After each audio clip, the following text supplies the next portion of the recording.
the richest man who ever lived, and the rules he never shared. Before we begin, I want you to think about a number. 1.5%.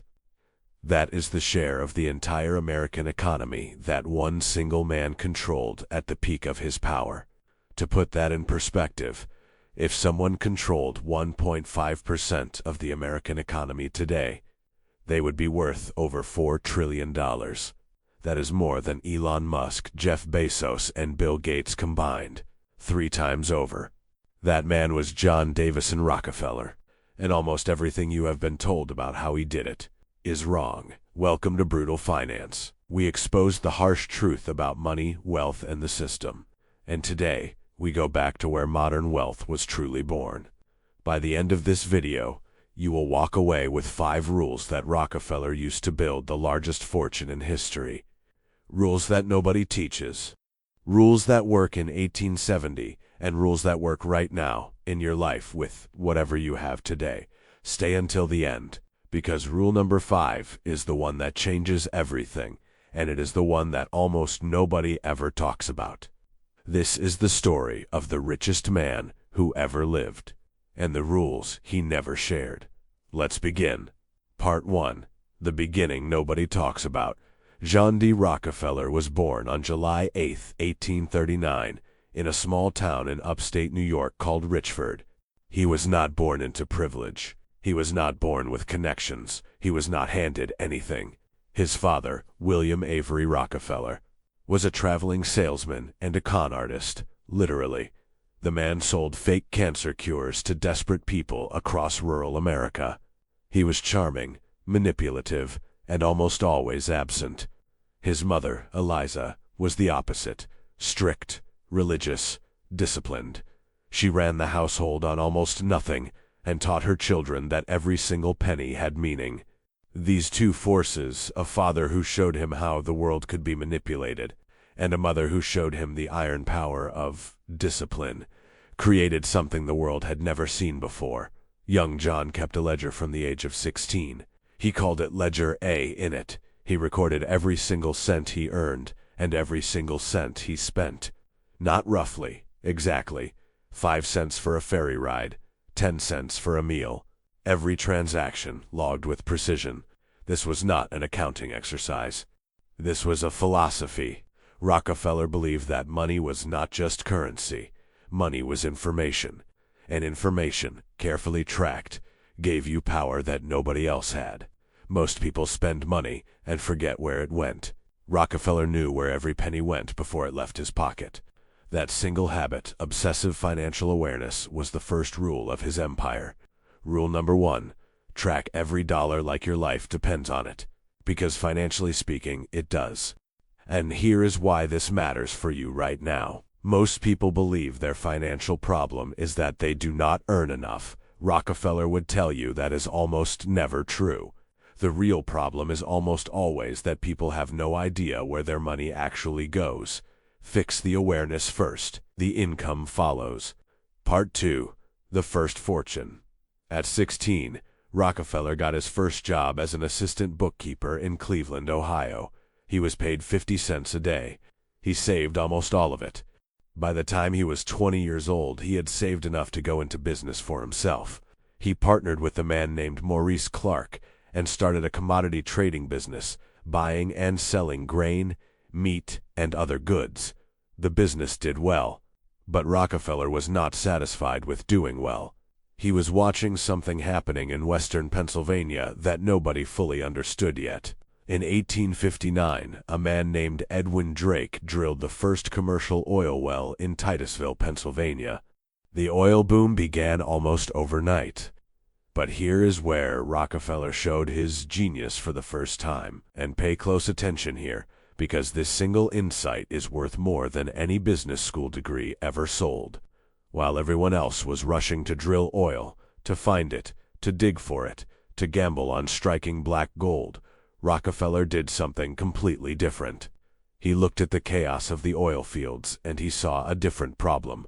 Finding oil was unpredictable. Prices swung wildly. Drillers got rich one month and went broke the next. But refining oil, turning crude oil into kerosene for lamps, lubricants for machines, fuel for industry. That was a process, a controllable process. Rockefeller didn't want to gamble on finding oil. He wanted to control what happened after it was found. In 1863, at just 23 years old, he invested in his first oil refinery in Cleveland. By 1865, he bought out his partners and took full control. By 1868, his refinery was the largest in the world. Rule number 2: never chase the gold rush. Find the shovel business. The people who get rich in a boom are rarely the ones digging. They are the ones who control what happens next. Think about what this means today. Every time there is a new boom, crypto, AI, real estate, whatever comes next, the question Rockefeller would ask is not, how do I get in? The question is, who does everyone in this boom need to survive? That is where you want to be. Part 3. The move that changed everything. By 1870, Rockefeller had built enough to make his biggest move yet. He founded Standard Oil of Ohio, and then he did something that business schools still study and debate today. He went to the railroads. At that time, railroads were the only way to transport oil across America.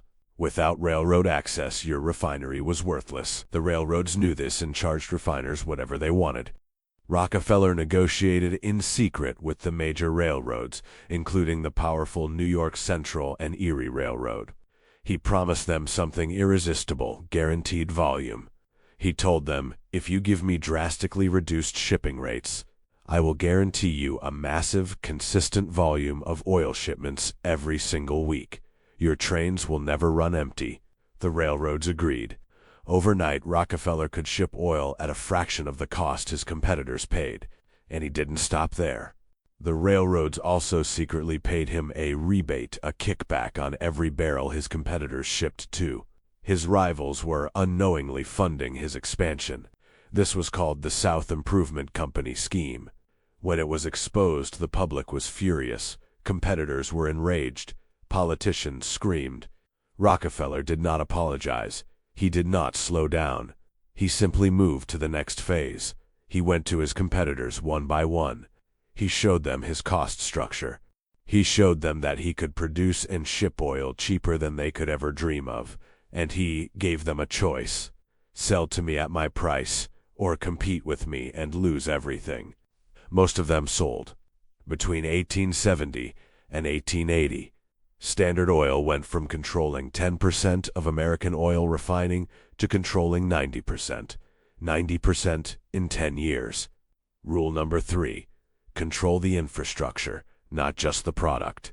Whoever controls the pipes, the roads, the rails, the platforms controls the game. The product is secondary. The distribution is everything. We are halfway through.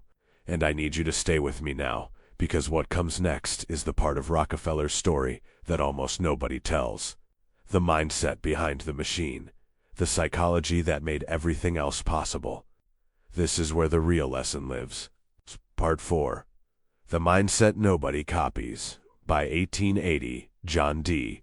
Rockefeller was the most powerful businessman in America. He was worth what would today be tens of billions of dollars. And he still woke up before dawn every morning. He still reviewed every account personally. He still questioned every unnecessary expense. People around him were baffled. Why does a man this rich still care about nickels and dimes? Rockefeller's answer was always the same. It is not about the money. It is about the discipline. The day you stop paying attention is the day the empire starts to crack. He had another habit that shocked even his closest associates. He gave away money from his very first paycheck. Not when he got rich, not when he could afford it. From the very beginning. At 16, working for 50 cents a day, he gave a portion to charity. He recorded every donation in Ledger A, alongside every expense. This was not generosity for show. This was a philosophy about the relationship between money and meaning. Rockefeller believed that money without purpose became a prison, that the discipline of giving, of directing wealth intentionally, kept a man from being consumed by the pursuit of it. He gave over $500 million away during his lifetime. In today's money, that would exceed $10 billion. He funded universities. He built medical research institutions.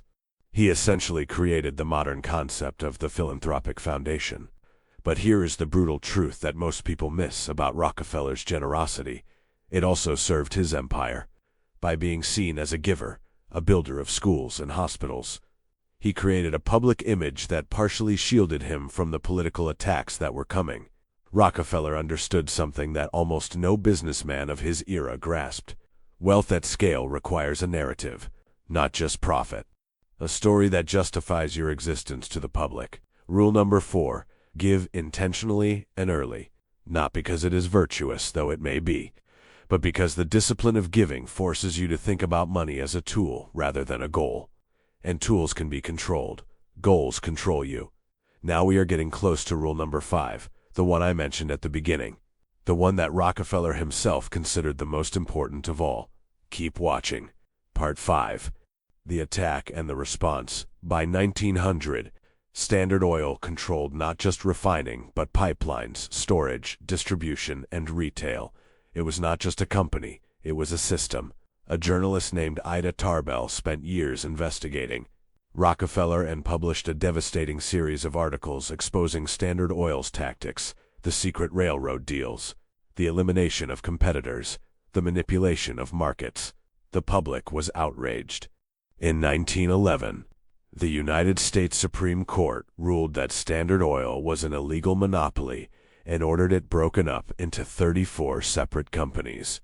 The press declared it a defeat for Rockefeller. They were wrong. Rockefeller owned shares in all 34 companies.